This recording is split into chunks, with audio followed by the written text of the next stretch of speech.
The Afghan liaison officer wouldn't stop watching my hands. I'd been briefing the seismic grid deployment for 6 minutes, pointing at the topo map spread across the fold-out table, tracing our monitoring network with a grease pencil. And Captain Farouk hadn't looked at the map once.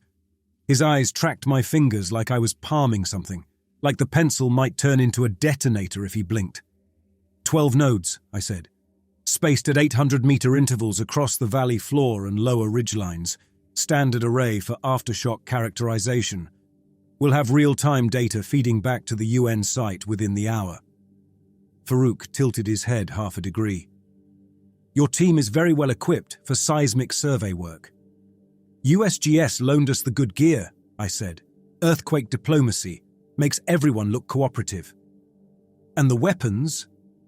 UXO clearance is part of the mission profile.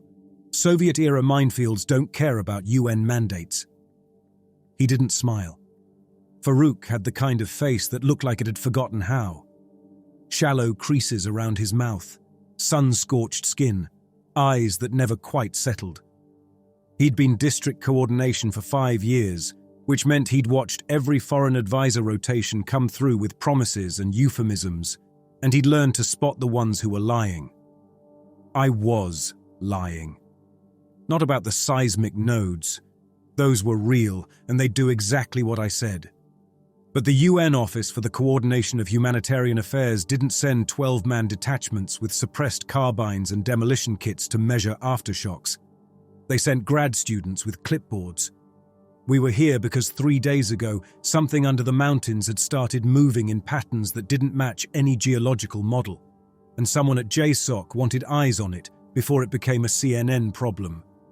Detachment Helix 3.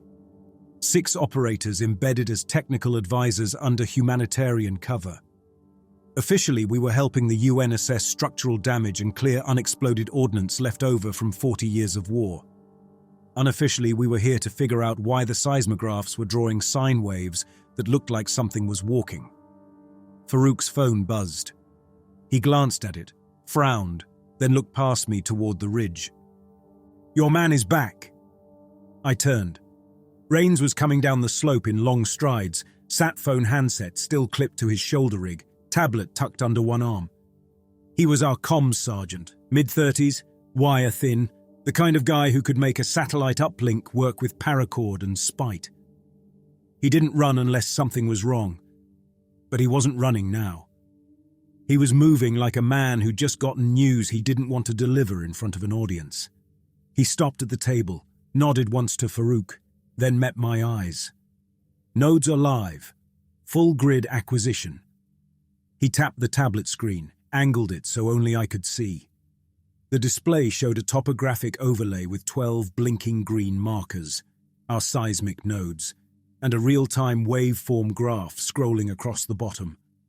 The lines rhythmic, hammering in clusters, 3 distinct sources, all moving, all synchronized. Rains zoomed in on the timeline. "Picked this up 18 minutes ago. Movement signatures originating from subsurface, depth estimated at 40 to 60 meters. Intervals are regular, 1 event every 9.3 minutes. Direction changes are coordinated." I stared at the graph. Earthquakes didn't take turns. Aftershocks didn't move on a schedule. "Magnitude?" I asked. "Low. Equivalent to a person walking, but scaled up by a factor of..." He paused, finger hovering over the screen. "A lot. Whatever's making this, it's big." Farouk leaned in slightly, trying to read the tablet. I shifted my shoulder to block his view. "Anything from the tethered balloon?" "Negative. Thermal's clean, no surface movement. Whatever it is, it's still underground." Rains tapped another icon, brought up an infrasound capture. "But we're getting this." He plugged a wired earbud into the tablet and handed it to me. I pressed it to my ear. Low-frequency resonance, like standing next to a transformer. But underneath it, something else. Pulses, deliberate and spaced, repeating in a pattern that felt intentional. I pulled the earbud out. "That's not seismic." "No," Rains said quietly. "It's not." Farouk was still watching us, His expression hadn't changed, but his posture had. Shoulders pulled back, weight shifted onto his heels. He knew we were holding something back, and he was deciding whether to push. I folded the map. We'll need to reposition some of the nodes for better triangulation, probably overnight work. At night, Farouk said, in the mountains, after an earthquake. We've got the gear for it. He looked at me for 3 long seconds, then nodded once. Inform me before you move. We have civilian evacuations in progress. I do not want confusion. Understood. He turned and walked toward the UN tent cluster, sat phone already at his ear. I waited until he was out of earshot, then looked at Rains. How long until the next movement window? Rains checked the tablet. Assuming the pattern holds, we've got 6 hours and change. After that, all 3 sources converge on a single subsurface point. Here. He tapped the screen. A valley. 2 ridges east, population 800. Civil twilight tomorrow is 18 hours out. If this thing surfaces, it'll do it then. I looked at the map, at the village, at the lines converging like veins toward a heart. Get Voss and the others. Full kit, low vis. We're moving to the North Ridge before sunset. I met his eyes. We need to see what this is. We reached the North Ridge just as the sky went from blue to iron. The hike took 4 hours, longer than it should have, but we were moving quiet and the terrain didn't cooperate. Loose shale that clicked under boots, narrow trails that forced a single file, and 2 false summits that added another click to the route. By the time we crested the ridgeline and found a shallow depression in the rock face, my legs were burning and my mouth tasted like dust. Voss dropped his pack first. He was our senior weapons sergeant, 42, built like he'd been assembled from bridge cables.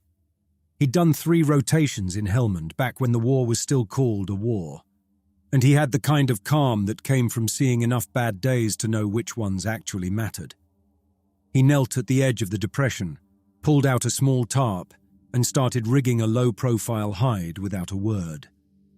Rains set up the observation gear, tripod-mounted optics, magnetic sensor array, tablet linked back to the seismic nodes. The magnetic sensor was the size of a briefcase, matte black, with a directional antenna that looked like a tuning fork. It picked up ferrous signatures in the subsurface, anything with enough metal content to distort the local field. Useful for finding unexploded ordnance. Also useful, apparently, for tracking whatever was walking under the valley floor.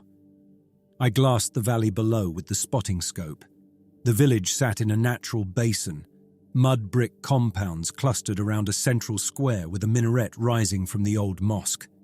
Narrow streets, flat rooftops, a few solar panels catching the last of the daylight. Calm, quiet, no signs of panic. Thermals? I asked. Rains shook his head, eyes on the tablet. Nothing above baseline. Ground temps consistent with ambient. If there's something down there, it's not running hot. Seismic? Movement window opens in 90 minutes. Nodes are tracking 3 sources. Still subsurface, depth holding steady at 50 meters. He adjusted the magnetic sensor's angle, sweeping it across the valley in a slow arc. But I'm getting something else. I lowered the scope. What kind of something? He didn't answer right away. He tapped the tablet screen, brought up a visual overlay. Topographic map with colored gradients representing magnetic field strength. Most of it was green and yellow, normal background variation. But there were spots of deep red scattered across the valley floor, concentrated near the ridgelines and the village perimeter. Secondary signatures, Rains said. Smaller, mobile. They weren't there an hour ago. Voss leaned over to look. How small? Dog-sized, maybe. Could be man-sized. Hard to get resolution at this range. Rains zoomed in on one of the red blips. They're not moving like animals, too coordinated, and they're staying close to cover. Talus fields, drainage channels, compound walls. I felt something tighten in my chest. How many? 12 confirmed. Probably more outside sensor range. Voss looked at me. His face was stone. Recon element. I nodded slowly. If the big ones were underground, the small ones were topside, mapping routes, clearing obstacles, doing the groundwork before the main event. Rains tapped another icon, pulled up the infrasound feed. And they're talking. He handed me the wired earbud again. I pressed it in, listened. The low-frequency drone was still there, but now there were other sounds underneath. Clicks, pulses, rhythmic patterns that overlapped and repeated. They're relaying, I said, pulling the earbud out. Passing signals between the small ones and the big ones. That's what it looks like. Rains glanced at the timer on his screen. Movement window in 85 minutes. If the pattern holds, the subsurface sources will shift position during the window. We'll get a better look at what we're dealing with. I checked my watch. Civil twilight tomorrow was 14 hours out. Whatever this was, it had a schedule, and we were running out of time to figure out how to stop it. Voss finished securing the tarp, then pulled a suppressed carbine from his pack and set it within arm's reach. So we wait. The sun dropped below the ridgeline. The valley went dark except for a few scattered lights in the village. Cookfires, oil lamps, someone's generator coughing to life. I switched the optics to night vision, bathing everything in green phosphor glow. And then, 50 meters downslope, something moved in the scree. I adjusted focus. A shape detached itself from the shadow of a boulder, low to the ground, segmented, flowing over the rocks like water. No legs that I could see, just smooth articulation, each section sliding forward independently.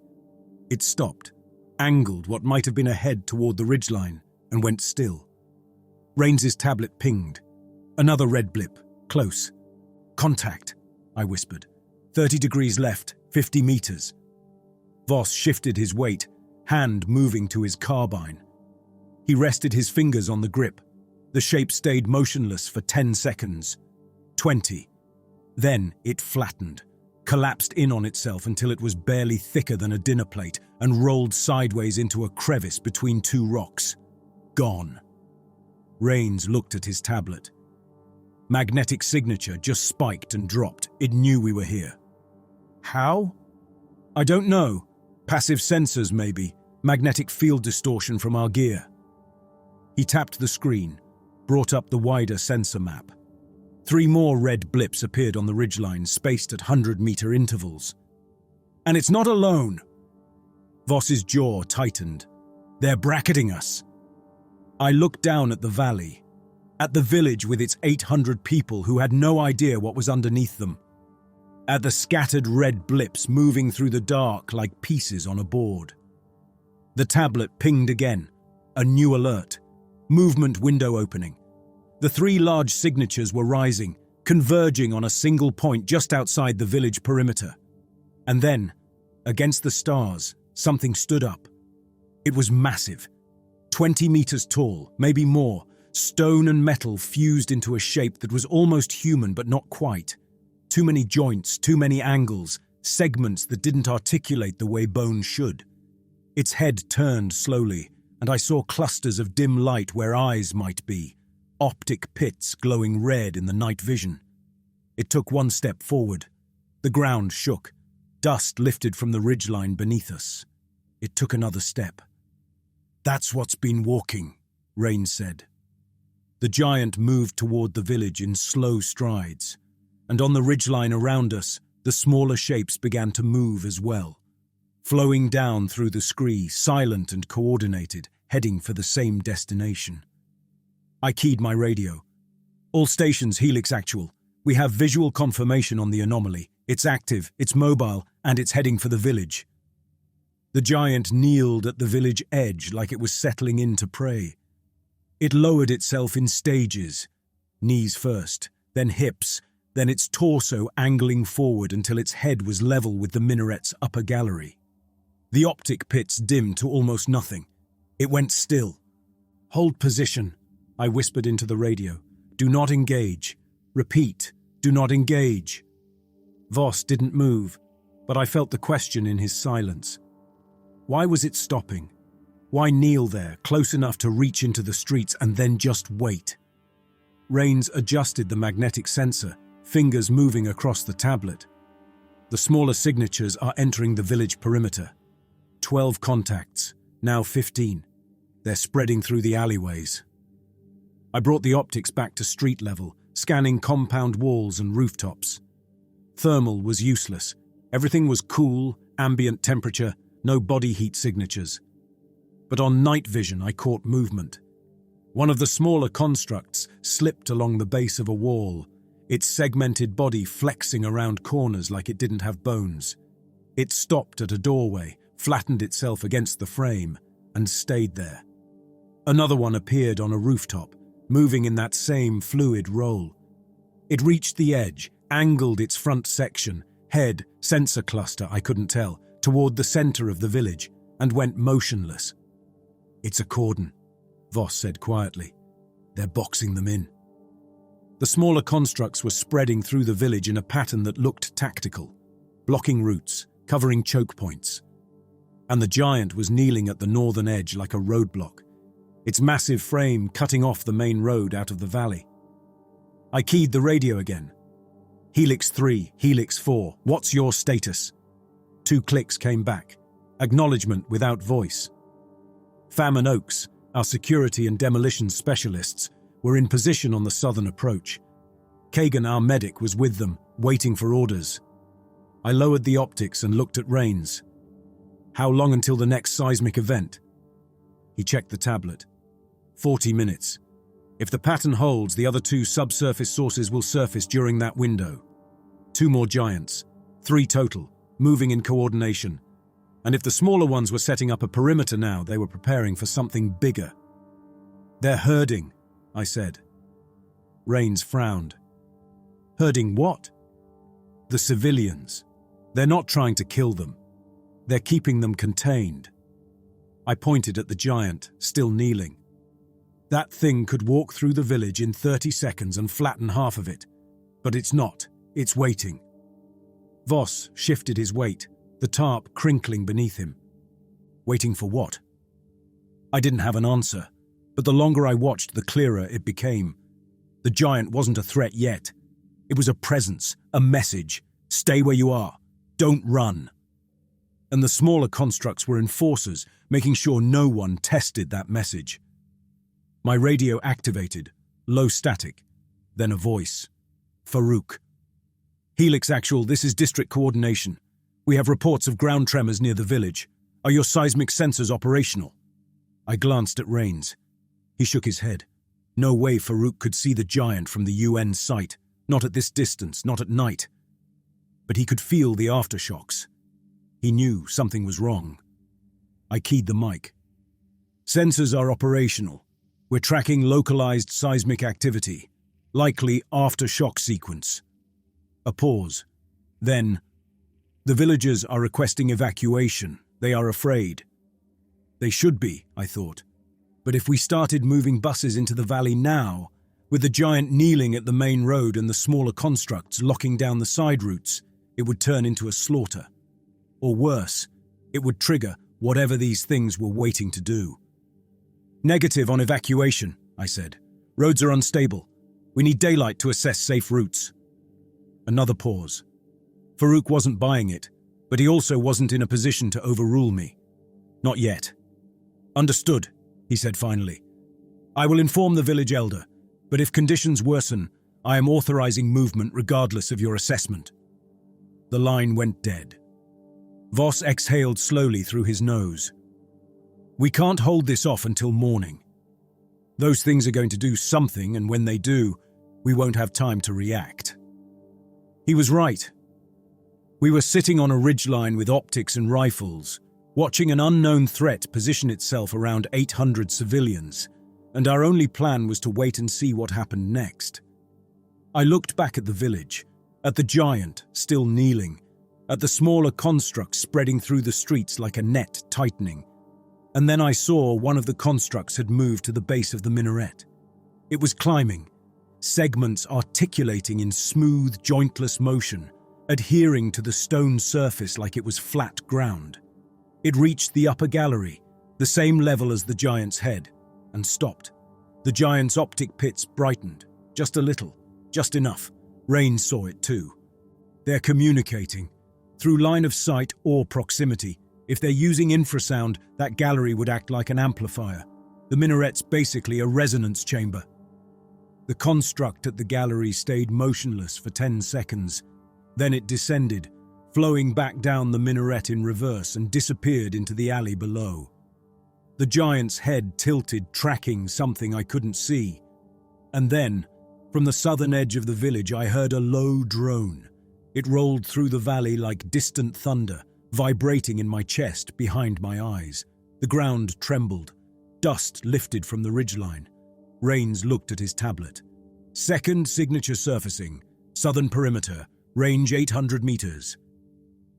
I swung the optics south. Another giant was rising from the ground, stone and metal breaking through the surface like a ship breaching water. Slower than the first, more careful. It shook off layers of soil and rock, segments grinding against each other, and stood to its full height. Two giants, one north, one south. The village was bracketed. Voss picked up his carbine. We need to move. Move where? I asked. We fire on those things. We give away our position and accomplish nothing. We go into the village. We're trapped with the civilians. Rains tapped his screen, zoomed in on the seismic map. Third signature is rising, eastern ridge. It's going to complete the perimeter. 3 giants, dozens of smaller constructs, and a village full of people who had no idea they were surrounded. I keyed the radio. All stations, Helix actual, threat escalation confirmed. Maintain observation positions and prepare for civilian extraction at first light. We are not engaging unless civilians are in immediate danger. Acknowledge. 3 double clicks came back. I lowered the handset and looked at the village again. The giant at the northern edge hadn't moved. It was still kneeling, still watching, optic pits glowing in the dark. And then, one of the smaller constructs, the one that had climbed the minaret, reappeared in the street below. It moved to the center of the square, flattened itself against the ground, and began to vibrate. Rains checked his tablet. Infrasound spike. It's transmitting. Transmitting to what? To all of them. The giant's head tilted again, and then, slowly, it stood. The giant didn't walk into the village. It turned and walked away. I watched through the optics as it straightened to full height, joints grinding audibly even from 500 meters out, and pivoted on its heel with the slow precision of a construction crane. Then it took one step north, another, moving away from the village in the same stride it had used to approach. "Where's it going?" Voss asked. Rains was already pulling up the seismic map. Heading northeast, same vector as the subsurface signatures we tracked earlier. He traced a line across the screen with his finger. If it holds this course, it'll converge with the other two at a point 6 kilometers out. Right here. He tapped the map. A ridgeline, steep and jagged, with a topographic depression that suggested a cave system or collapsed sinkhole. Nothing on the satellite imagery. No structures, no roads, just rock and empty space. "They're leaving," I said. "Not all of them." Rains adjusted the magnetic sensor array, swept it across the valley. The tablet lit up with red blips, still dozens of them, scattered through the village streets and compounds. The smaller ones are staying behind. I panned the optics back to the village square. The construct that had been transmitting was gone, but I could see others now. Shapes moving along rooftops, slipping through doorways, positioning themselves in the shadows where walls met ground. They were settling in. Voss chambered around in his carbine.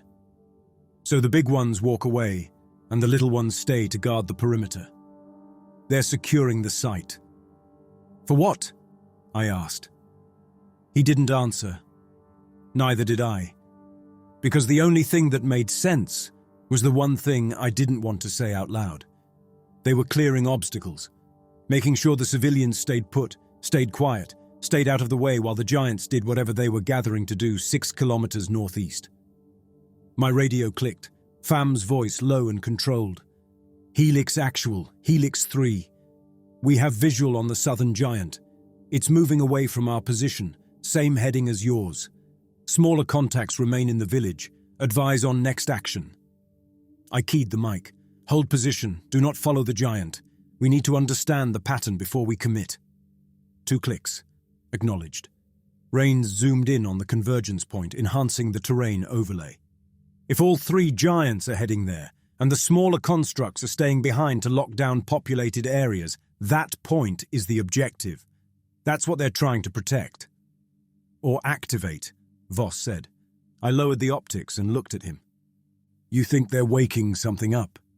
I said. I think they've been underground for a long time, and something made them move. And now they're going somewhere specific on a schedule with a security element covering their rear. They have a mission. He was right. Everything about this, timing, coordination, the perimeter around the village, had the structure of an operation. These things weren't mindless. They were following a plan. We need to get ahead of them, I said. Find out what they're converging on before they get there. Rains frowned. That's 6 kilometers of rough terrain in the dark, and we don't know what we're walking into. We know it's important enough for them to leave a garrison behind. I folded the tablet and clipped it back to my vest, which means it's important enough for us to see. Voss nodded once, already packing his gear. Rules of engagement? Observe first, I said. If we can disable the objective without engaging the giants directly, we do it. If we can't, we call for fire support and get clear. Fire support, Voss repeated. Cass won't touch this without confirmation from higher, and by the time we get confirmation, those things will be wherever they're going. He wasn't wrong. Close air support required clearance, deconfliction, positive identification. We were operating under a UN humanitarian cover. Officially, we didn't have authorization to engage anything. And if we broke cover now, we'd burn the mission and every diplomatic agreement that put us here in the first place. But if we waited for authorization, we'd lose the window. Pack light, I said. Rains, bring the portable sensor rig and 1 battery for the counter-resonance emitter. Voss, demo kit and charges. I'll take comms and the sat phone. We move fast, we stay quiet, and we get there before they do. Rains started breaking down the observation post, coiling cables and stowing the magnetic sensor in his pack. What about the village? Fam and Oak stay in Overwatch. If the smaller constructs make a move on civilians, they engage and extract whoever they can. I keyed the radio. Helix 3, Helix 4, Helix Actual. We are moving to the convergence point to assess the primary objective. You are authorized to engage smaller contacts if civilians are in immediate danger. Otherwise, maintain position and provide updates on giant movement. How copy? Fam's voice came back. Good copy, Actual. We'll hold the line. I clipped the handset back to my vest and slung my pack. Voss was already moving, descending the ridgeline in a controlled slide, boots finding purchase on loose rock. Rains followed, gear rattling despite his best efforts to keep it quiet. I took one last look at the village through the optics.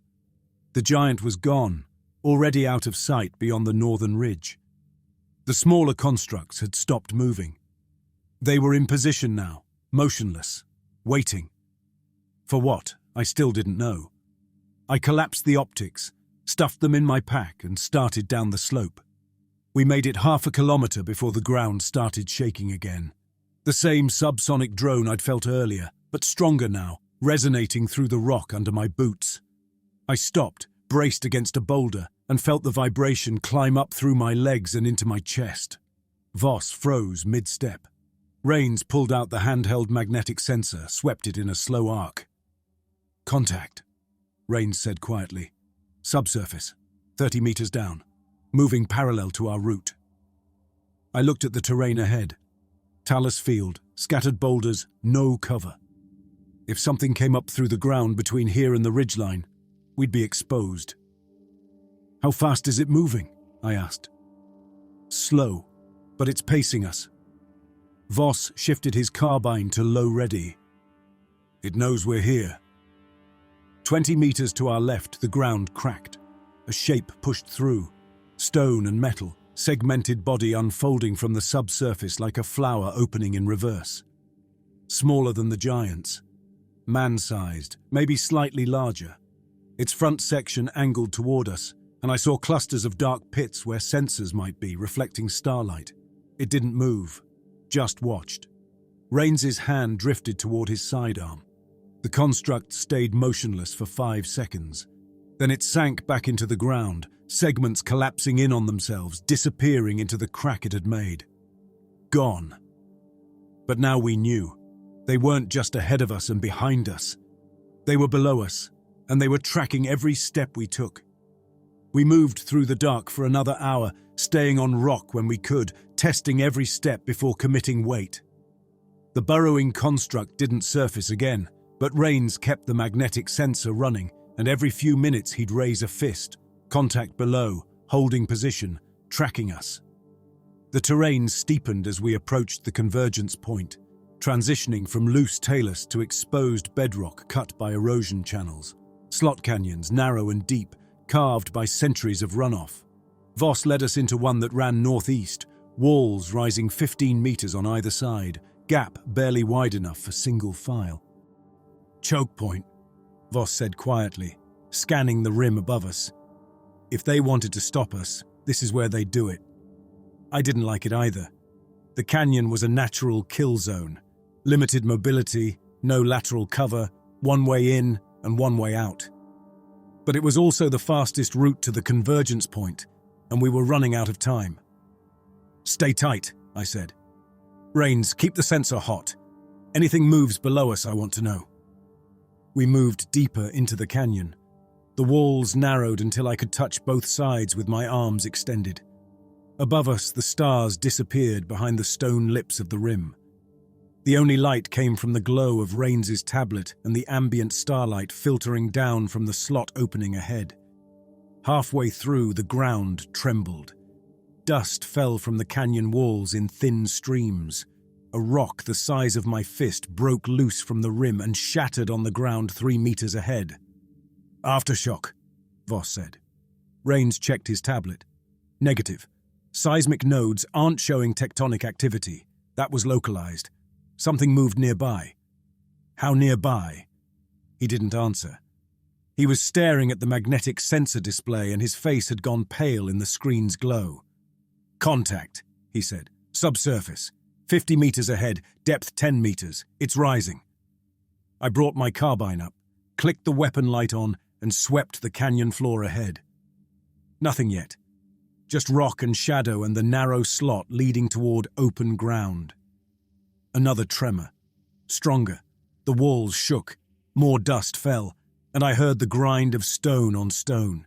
Deep, resonant, like a millstone turning. "It's coming up through the exit," Voss said. The vibration was emanating from ahead, from the point where the slot canyon opened onto the ridgeline. If something surfaced there, we'd be trapped between it and the entrance behind us. "Back," I said. We reversed course, moving fast but controlled, boots finding purchase on uneven ground. The grinding sound intensified, and I felt the pressure change.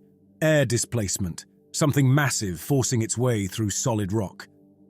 Then the exit collapsed. The slot canyon's far end imploded with a sound like a building being demolished, stone breaking, segments shifting, the entire mouth of the canyon folding inward. Dust billowed through the slot, and I raised my arm to cover my face as the cloud rolled over us.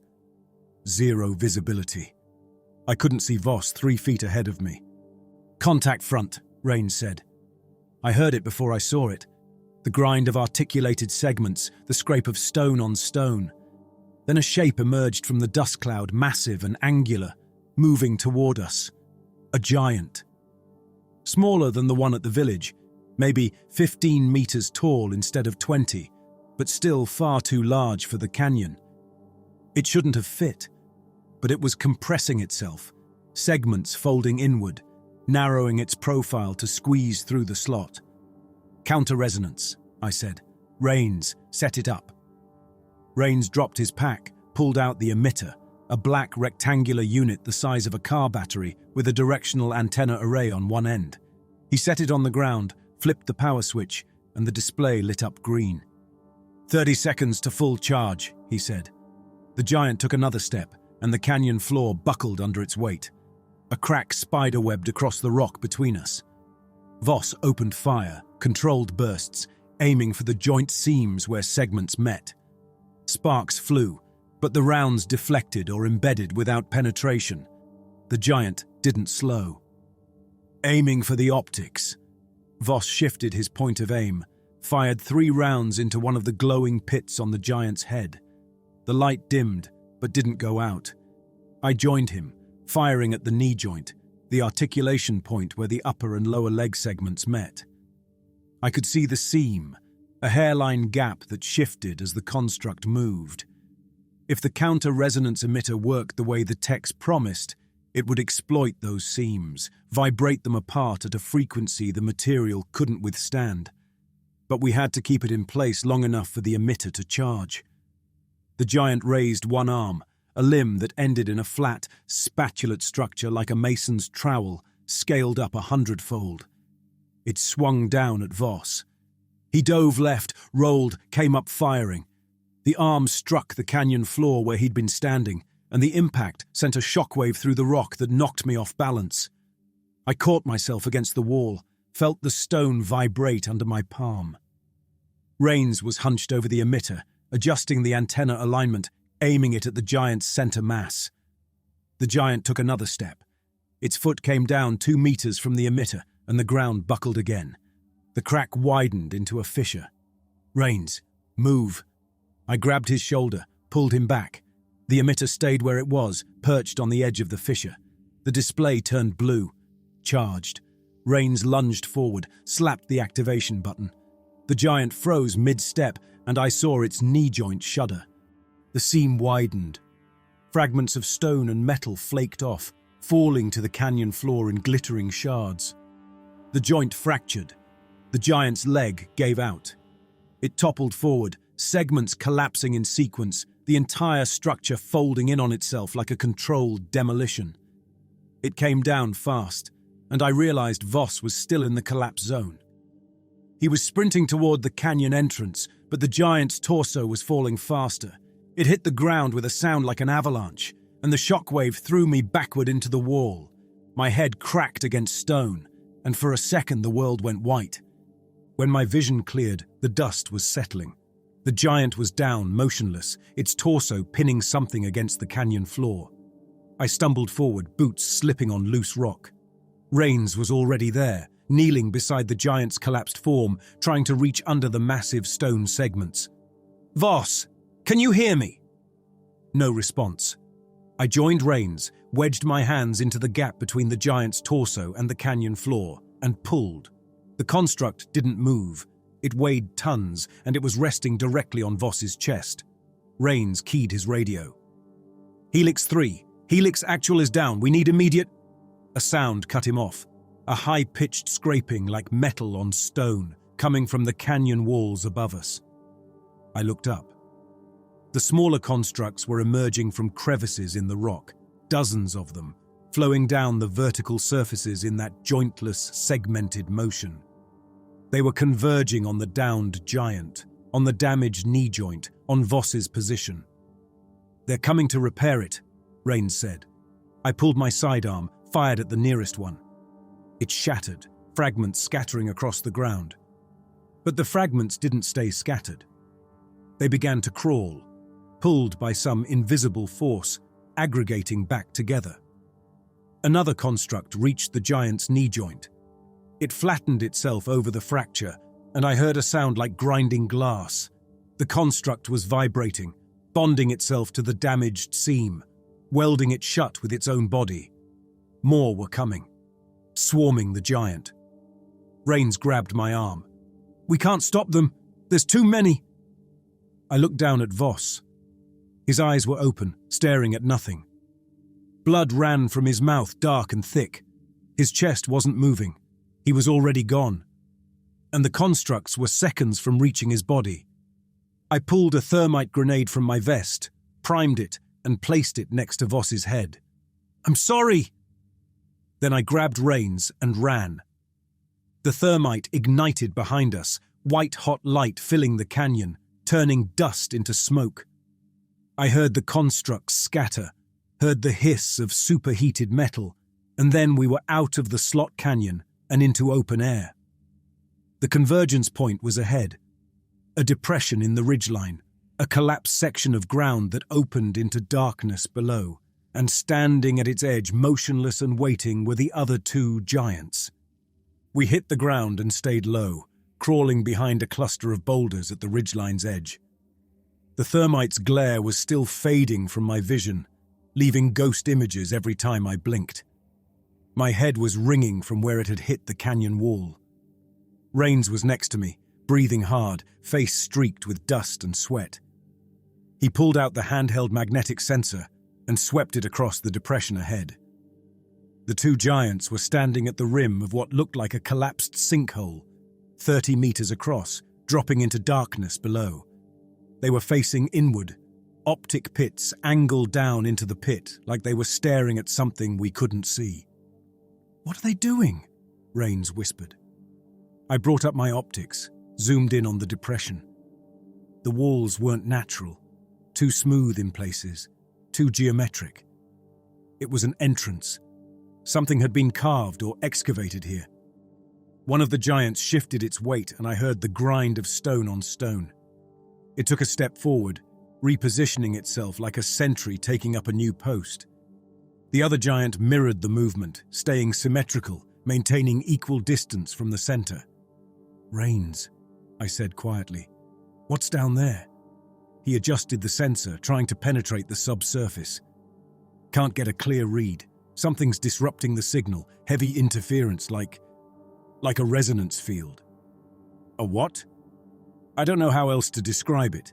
The magnetic field is oscillating at a frequency that shouldn't be possible naturally. Whatever's down there is generating it.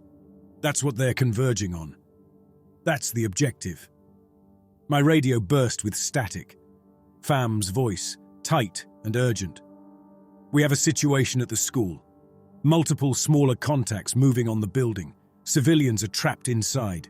We need guidance. Over." I keyed the mic. "Define multiple. 15 confirmed, possibly more. They're not engaging yet, but they're boxing in all the exits. The village elder called us, says there are 200 kids sheltering there from the quake. Parents won't evacuate without them." 200 children, one fortified building, and a swarm of constructs closing in. I looked at Rains.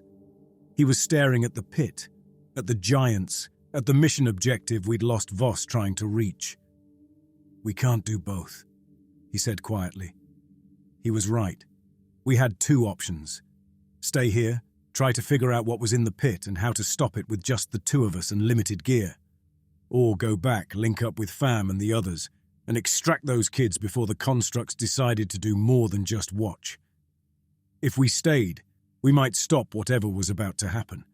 But 200 children would be trapped with no one between them and those things. If we left, the giants would complete whatever they were here to do, and we'd have no idea what that was until it was too late. Voss was dead because we'd tried to get here first. Because I'd made the call to push forward, to intercept the giants before they reached the objective. And it hadn't worked. We'd killed one, but the other two were here, and we still didn't know what we were trying to stop. I'd been operating on that illusion since we landed, treating this like a tactical problem with a tactical solution. But this wasn't a hostage rescue or a raid on a compound. This was something older and stranger, and I didn't have the tools to stop it. But I could protect those kids. I keyed the radio. "We're inbound to your position. Hold what you have and do not engage unless they move on the building. We're 20 mics out." "Copy, actual. We'll keep the perimeter." I clipped the handset back to my vest and looked at Rains. "Pack it up. We're moving." "We're leaving." "We're this close." "We're leaving," I said. "Because those kids don't have anyone else, and we do. Fam and Oaks can't extract 200 civilians on their own. We can come back here once we know they're safe. And if whatever's in that pit activates before we get back, then we deal with it after." I stood, staying low behind the boulder line. "But I'm not letting 200 children die because we were too focused on the objective to see what was right in front of us." Rains didn't argue. He nodded, packed the sensor, and slung his pack. We backed away from the ridgeline, keeping the boulders between us and the giants, and started moving south. Behind us, I heard the grind of stone again. One of the giants was descending into the pit. We moved fast, retracing our route through terrain that looked different in the dark. The slot canyon was impassable now, collapsed, filled with rubble and the remains of the giant we'd brought down. We had to go around, climbing over exposed ridgelines and descending through loose scree that clicked and shifted under our boots. Twice Rain signaled contact, subsurface signatures tracking us, staying parallel but not surfacing. They knew where we were going. They just weren't stopping us. Maybe they didn't care anymore. We weren't a threat to the convergence point. We were moving away from it. Or maybe they wanted us at the school, wanted us contained with the civilians in one place. I didn't know which was worse. We reached the village outskirts 40 minutes later. The school was on the eastern edge, a Soviet-era concrete structure with barred windows and a flat roof. 2 stories, reinforced walls, probably built as a community center during the occupation and repurposed after the withdrawal, the kind of building designed to last through artillery strikes. Pham was in a covered position behind a compound wall 50 meters from the school entrance. Oakes was on the opposite side, covering the rear approach. Both of them had clear lines of fire on the school perimeter, and surrounding the building, motionless and waiting, were the constructs. I counted 18. They were positioned at every exit, doorways, windows, the exterior stairwell leading to the roof. I crawled up next to Pham, staying below the wall line. He was mid-40s, Vietnamese-American, compact and efficient. He'd been with JSOC for 12 years, and he had the kind of situational awareness that came from surviving places where mistakes were measured in body bags. "Status?" I asked. 18 contacts confirmed, all static. They arrived 20 minutes ago, took up positions, and haven't moved since. No hostile action yet. He handed me a set of binoculars. "But look at the roof." I glassed the rooftop. 2 constructs were up there, perched at opposite corners, facing inward toward the school entrance below. They were looking down. "They're not guarding the perimeter," I said. "They're guarding the people inside." "That's what I thought." Pham lowered his carbine. "We tried to coordinate an evac with the village elder. He says the parents won't leave without their kids, and the kids won't come out while those things are watching the doors." "How many adults inside?" "Maybe a dozen. Teachers, a few parents who were there when the quake hit. The rest of the families are scattered through the village, waiting for word that it's safe." I looked at the constructs, at the school, at the 200 children trapped inside because something ancient and incomprehensible had decided this building was important enough to lock down. And then I understood. They're herding, keeping everyone in one place so the giants can do whatever they're doing without interference. The constructs at the village were doing the same thing. Containment. Rains crouched next to me, pulling out his tablet. "If that's true, they'll hold this position until the giants finish at the convergence point. Then they'll either withdraw or not. Or they'll start harvesting," I finished. Pham looked at me. "Harvesting what?" I thought about Voss.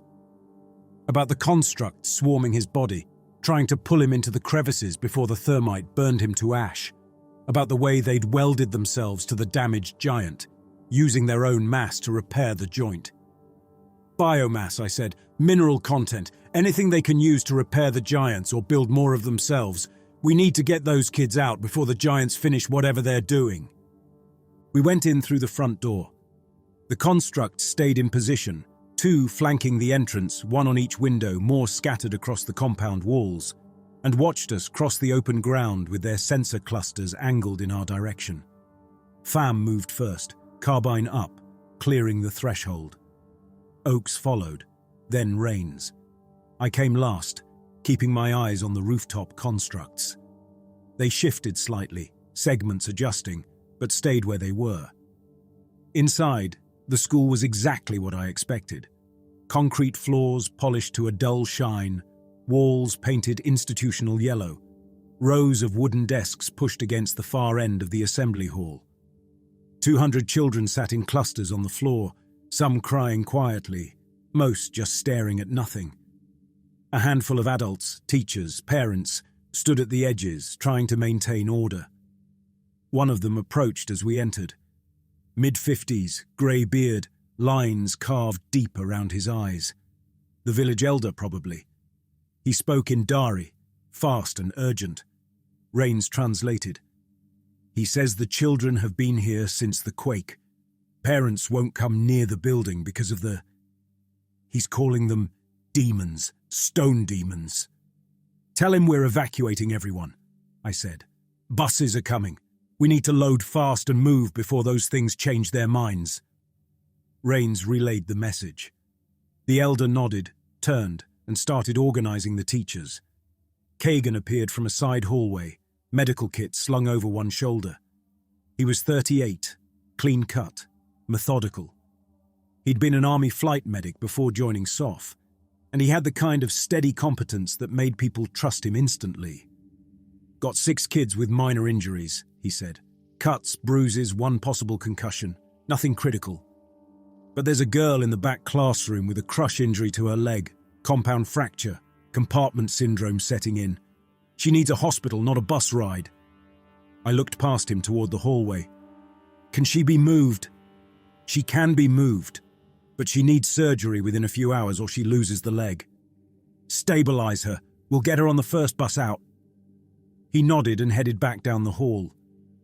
Oakes was already checking the perimeter, moving from window to window, eyeing the constructs outside. They're holding position. They'll wait until we're committed, I said. Then they'll adapt.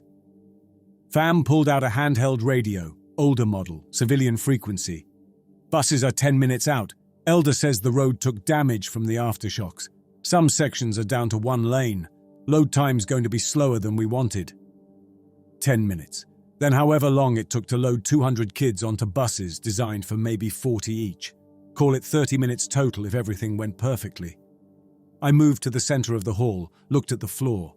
Terrazzo, polished concrete embedded with marble chips, sealed smooth.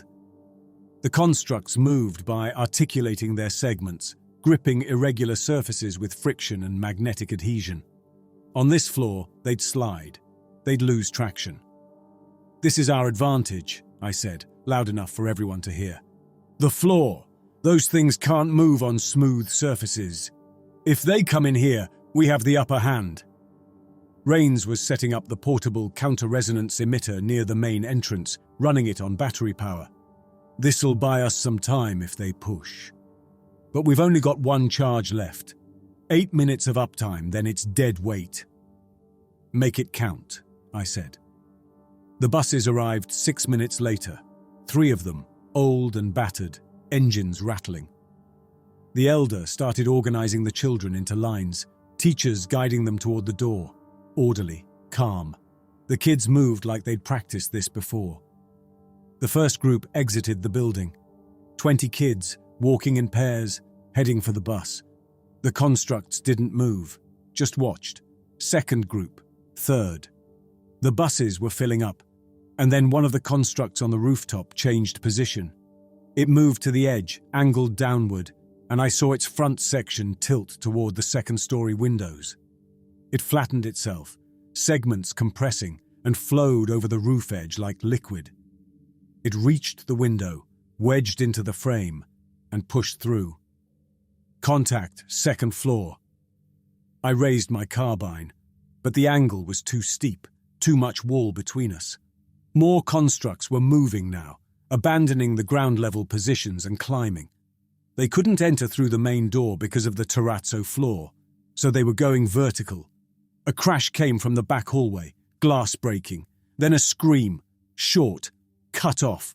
I ran. The hallway was narrow, doors on both sides, ceiling lined with ducts and conduit.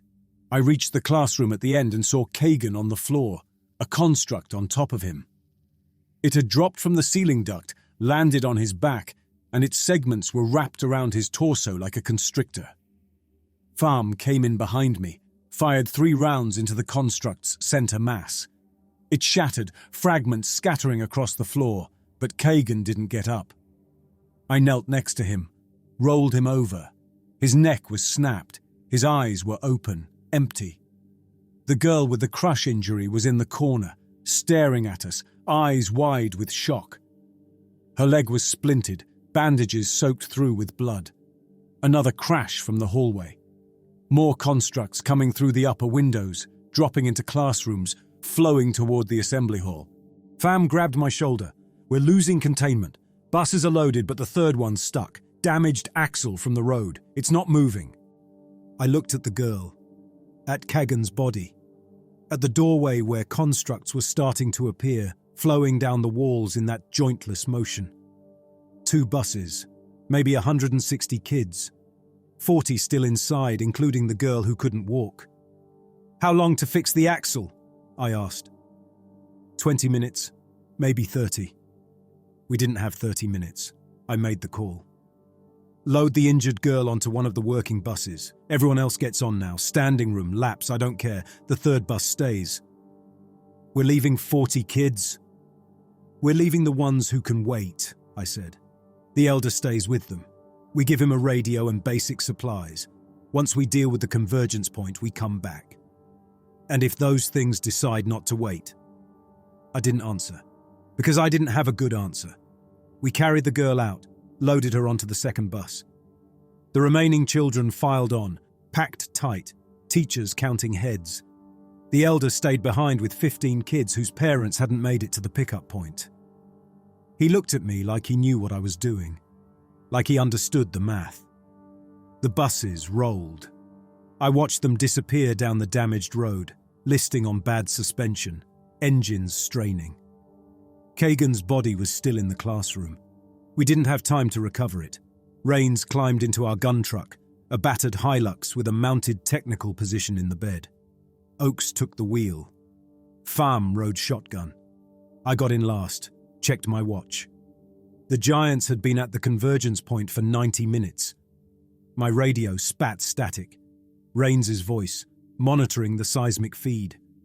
Giants are in the pit now. Subsurface activity is spiking. Whatever they're doing, it's happening. I looked back at the school, at the constructs still surrounding it, at the elder standing in the doorway with the kids we'd left behind. Then I turned forward. Drive, I said.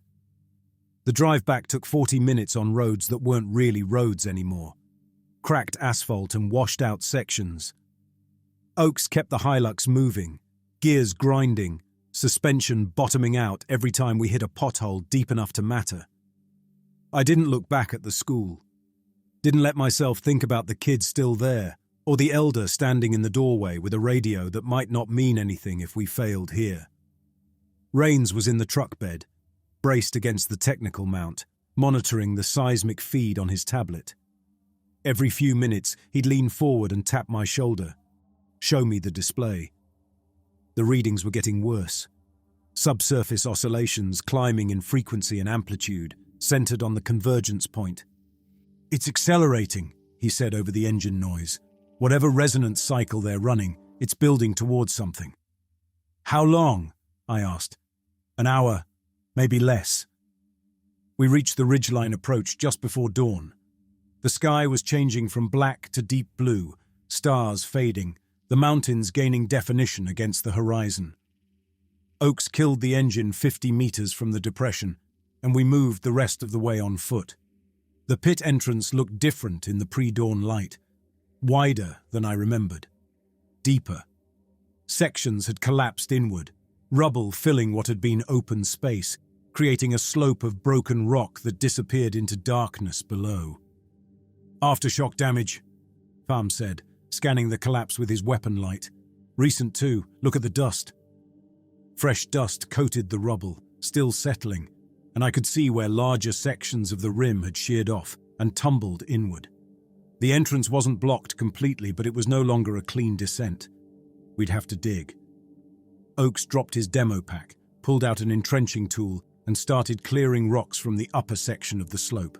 Pham joined him, moving stone piece by piece. Rain set up a security position at the rim, carbine angled toward the depression's interior, watching for movement below. I scanned the perimeter with the magnetic sensor.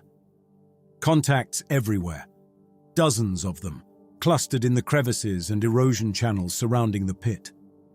The smaller constructs were here, holding position. Pham and Oakes had cleared enough rubble to expose a gap, narrow, maybe a meter wide, angling down into the subsurface at a steep grade. Pham wedged himself into the opening, weapon light cutting through the darkness, and descended out of sight. His voice came over the radio, distorted by the rock. Passage is stable. Continues down about 15 meters, then opens into a larger chamber. I can see static, then nothing. Pham, say again. I keyed the mic. You're breaking up. More static. Then a sound that wasn't static. A high-pitched scraping, like metal dragged across stone. The scraping intensified. Then I heard something else underneath it. A wet, tearing sound. Oakes was already moving, shouldering into the gap, descending into the passage. I followed, boots slipping on loose rock, one hand on the wall for balance. The passage was tight, ceiling low enough that I had to duck. My weapon light bounced off rough stone walls, showing tool marks. This had been carved. The passage opened ahead into a larger space, and I saw Oakes kneeling at the threshold. Pham was on the ground, 10 meters into the chamber. His torso was intact, but his legs were gone, severed at the hips, pulled into a crevice in the chamber floor. Blood pooled on stone, spreading in a dark mirror. Constructs were emerging from the crevice, 5 of them, segments articulating as they dragged the rest of Pham's body into the subsurface. They moved fast, coordinated, like they'd been waiting for exactly this moment. Oakes opened fire. The nearest construct shattered, but the others didn't stop. They finished pulling Pham's remains into the crevice and disappeared after them, gone in seconds. Oakes stood there, carbine still raised, staring at the empty space where Pham had been. I grabbed his shoulder, pulled him back toward the passage. "We can't stay here." He didn't respond, just let me pull him. Rains appeared at the passage entrance, saw the blood, understood immediately. Oakes finally spoke. "We should call for extraction. Abort the mission." "There's no extraction," I said. "We're 30 clicks from the nearest fob, and we have no air support authorization. We finish this or we don't. Those are the options." He looked at me, and I saw something change in his expression. "Then we finish it," he said. We descended into the chamber. The walls opened up. Cathedral scale, 50 meters across, ceiling vaulted and ribbed with mineral formations that looked half natural, half constructed.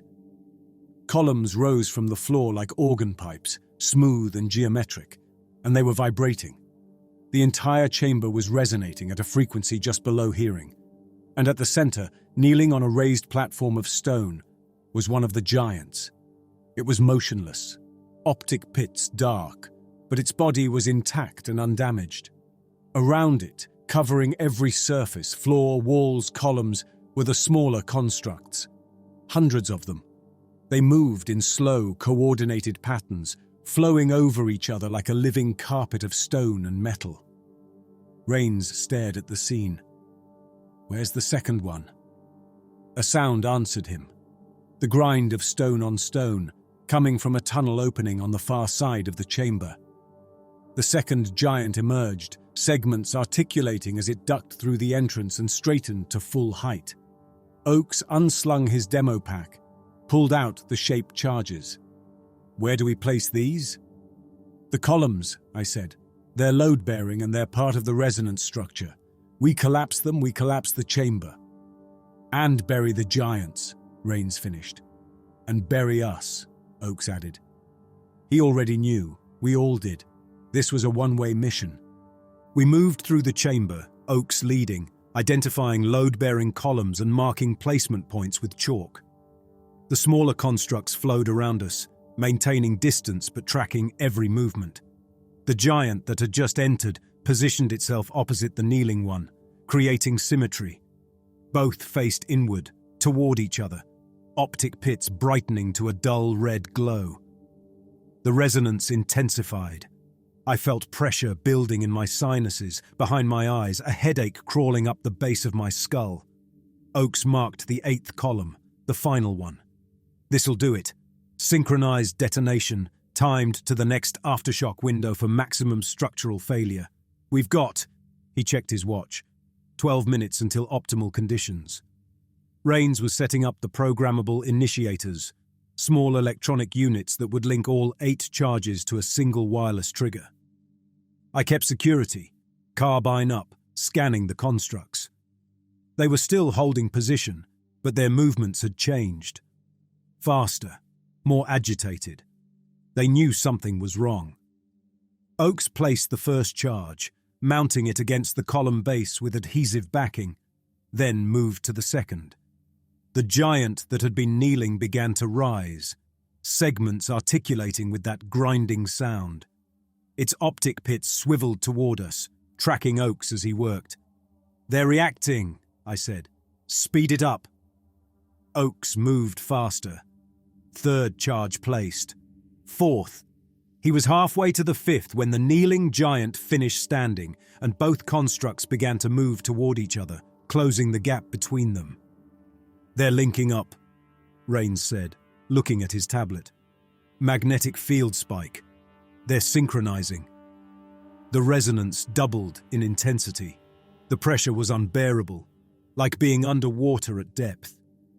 Oakes reached the 5th column, mounted the charge, moved to the 6th. The constructs on the chamber floor were beginning to swarm now, flowing toward the columns, toward us. "Rains, how long on those initiators?" 2 minutes, maybe 3. I'm syncing them to the seismic monitor for optimal timing." The giant on the right moved. 1 step fast, its arm sweeping out in an arc. The spatulate limb caught Oakes as he was mounting the 8 charge, lifted him off his feet, and slammed him into the column. I heard the impact, heard his spine snap, heard the breath forced out of his lungs in a sound that was more animal than human. The charge dropped from his hands, hit the ground, armed light blinking green. Oakes slid down the column, left a dark streak on the stone. The giant's arm retracted, and his body folded forward, motionless. The constructs began to move faster, flowing toward his position, toward the charge. Rains was looking at his tablet, hands shaking. 7 charges synced. The 8th, the one Oakes just placed. The initiator's damaged.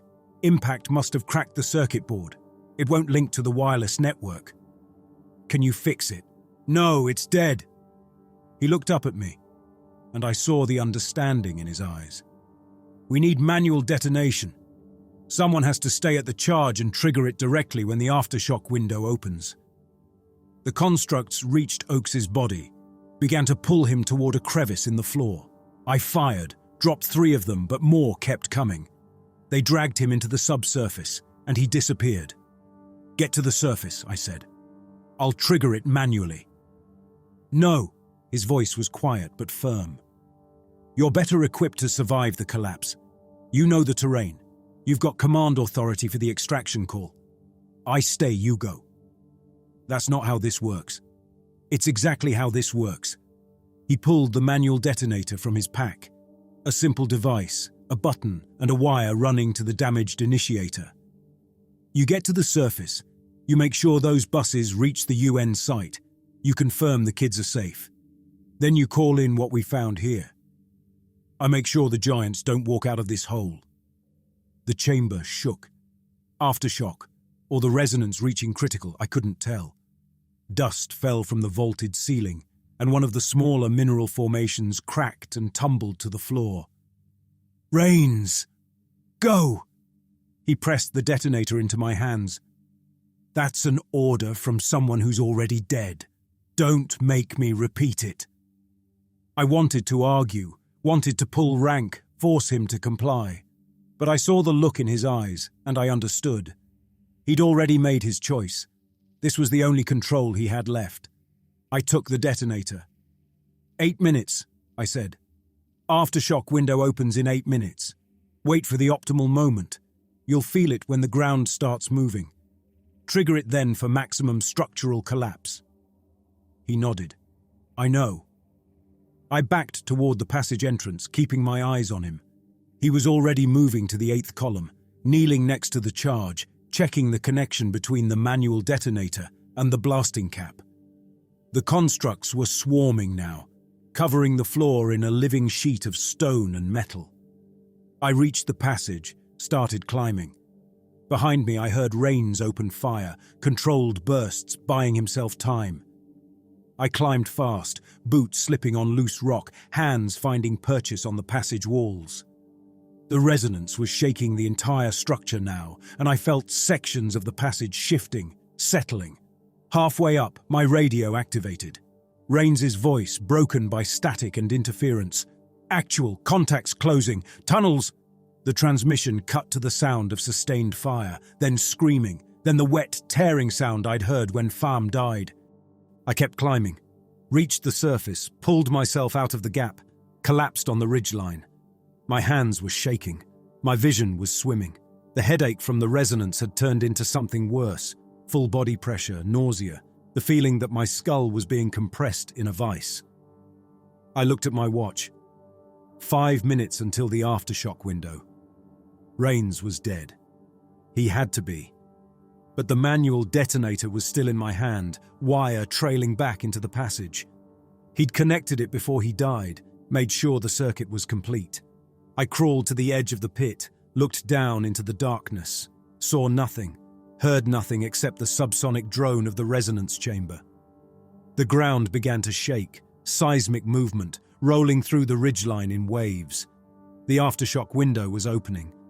I thought about Voss, about Kagan, about Pham and Oakes and Rains. 5 men who'd followed my orders, trusted my calls, died trying to stop something we barely understood. And I thought about the children on those buses, about the 15 we'd left behind at the school, about 800 villagers who had no idea what was buried under their valley. The aftershock hit, a real one this time, magnitude enough to knock me flat. The ridgeline buckled, and I heard stone cracking, sections of the pit rim collapsing inward. Optimal moment. I pressed the button. The detonation was muffled at first, contained by the subsurface structure. Then the ground beneath me dropped 1/2 meter, and the shockwave came up through the rock. I heard the columns shattering in sequence, 8 sharp cracks, and then the deep groan of the chamber ceiling giving way. The pit collapsed all at once, the entire depression folding inward, dragging rock and rubble and everything on the surface down into the void below. I scrambled backward, away from the edge, as the collapse zone expanded. A blast of dust and rubble shot out of the passage entrance like a cannon, and the shockwave threw me sideways into a boulder. My head cracked against stone for the second time in 6 hours, and the world went white. When I came to, the sun was rising. I was half buried in rubble, wedged between 2 rocks at an angle that had probably saved my life. My left arm was pinned, my ribs felt cracked, and something warm was running down the side of my face. Blood, probably. I couldn't feel my fingers.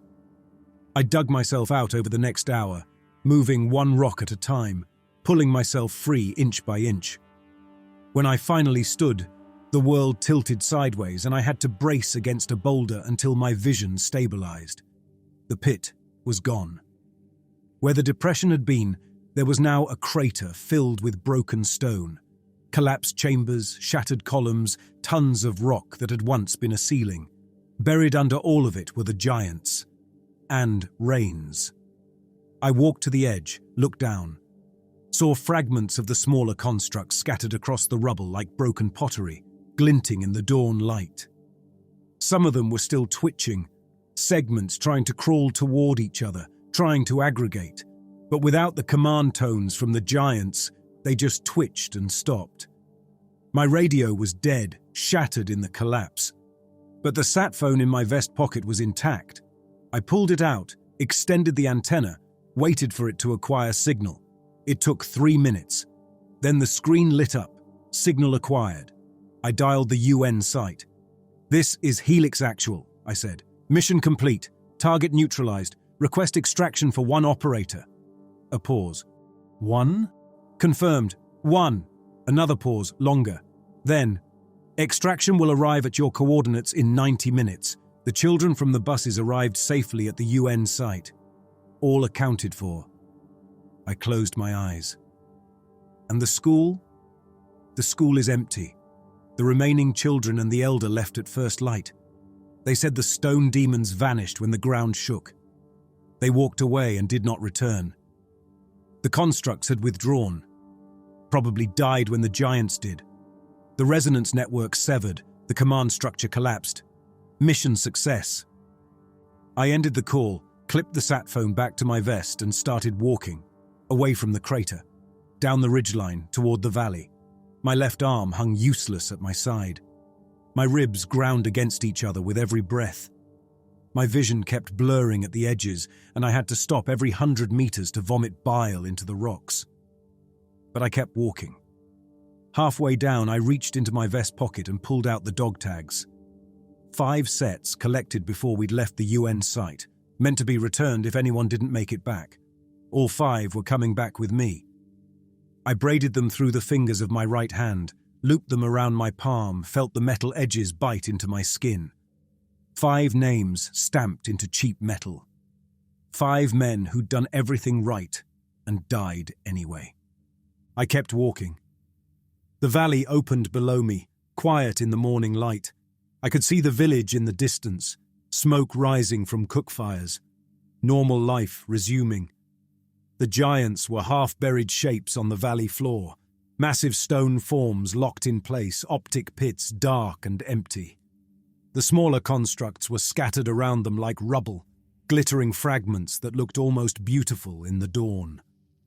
The sat phone hissed in my pocket, waiting for another call, waiting for me to report, to debrief, to explain what we'd found and what we'd done and why 5 men were dead. But not yet. I reached the valley floor as the sun cleared the eastern ridge.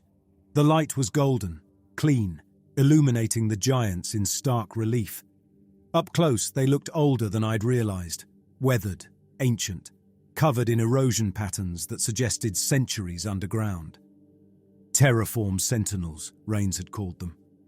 Maintenance drones trying to restore something that had been buried for longer than anyone remembered. We'd stopped them, collapsed their resonance chamber, severed their network. We'd won. I stood there for a long time looking at the giants, feeling the dog tags cut into my palm. Then I turned south and started limping toward the extraction point. Alone.